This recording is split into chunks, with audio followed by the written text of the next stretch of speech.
ვფიქრობ, გრენლანდიის საკითხი მოგვარდება და ვფიქრობ, რომ ხალხს ჩვენთან შეხვედრა სურს. მოგეხსენებათ, იქ 55,000 ადამიანი ცხოვრობს და მათ ჩვენთან ყოფნა უნდათ. არ ვიცი დანიას რა პრეტენზია აქვს. თუმცა თუ ისინი ამას არ დაუშვებენ, ეს ძალიან არამეგობრული ნაბიჯი იქნება. რადგან ეს თავისუფალი სამყაროს დასაცავად კეთდება. ეს ჩვენთვის ხდება თავისუფალი სამყაროსთვის. ახლა ყავთ რუსული გემები, ჩინური გემები, გემები სხვადასხვა ქვეყნიდან.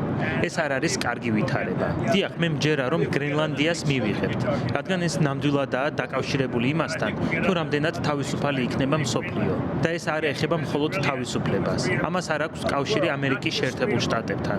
გარდა იმ ფაქტისა, რომ ჩვენ ვართ ის, ვისაც შეუძლიათ თავისუფლება უზრუნველყოთ. სხვებს ეს არ შეუძლიათ.